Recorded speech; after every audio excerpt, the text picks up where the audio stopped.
Let's solve question 5.51 part C. We're actually going to apply this conversion rate there, and we'll see the difference between this conversion rate and the regular interest rate. So in that question we have that the initial payment is 50,000 euros, and then they tell us that the interest rate is equal to 0.055, and we are compounding the interest 4 times per year. So our conversion rate is 4 times per year. And the question is, in how many years can we get to the double of 50,000? How can we get to 100,000 where we double in value?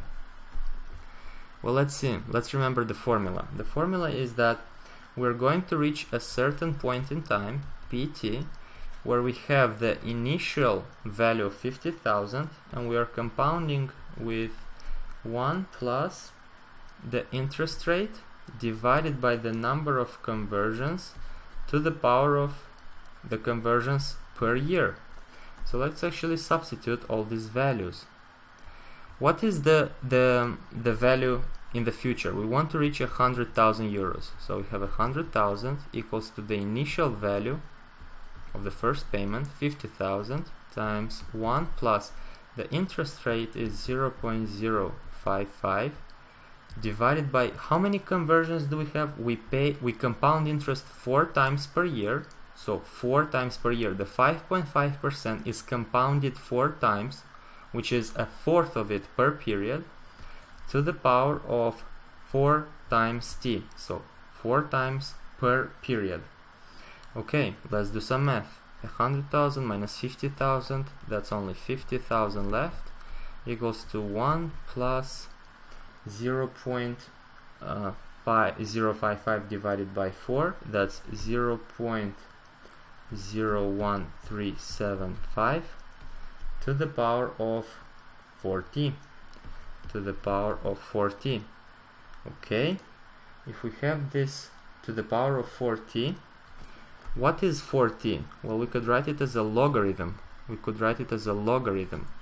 40 is equal to the logarithm in the base of, what is the whole number over here? It is 1.01375 of,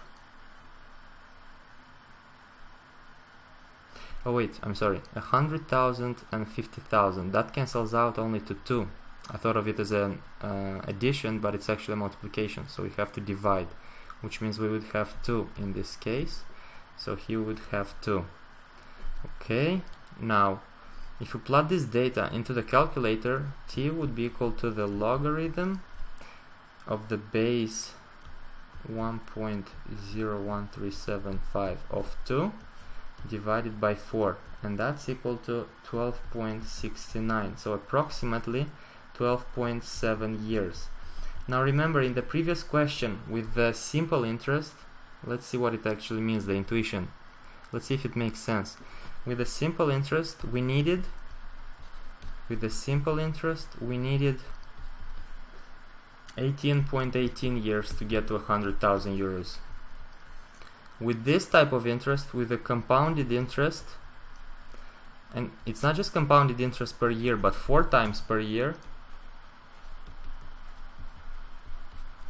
we only need 12.7 years. So we need much less time, we get faster to our result, and it makes sense because remember, we are compounding more frequently. If we compound more frequently, so we start at 50,000 and we are compounding once, we already have a number above 50,000 because we have the interest from it, and now we're compounding again on the 50,000 and the interest, so we're actually getting money on the 50,000 and the interest rate from it again, so we're getting a number even higher than what it was before, and then we do that again, a number even higher than what it was before. So it makes sense that this value will increase much higher because we're compounding on it and on its interest, and we're doing it not just in 1 year, not just here at the end of the year, but we're doing it 4 times per year. So that's why it only takes us 12.7 years to get to the 100,000. I hope this makes sense. We are done.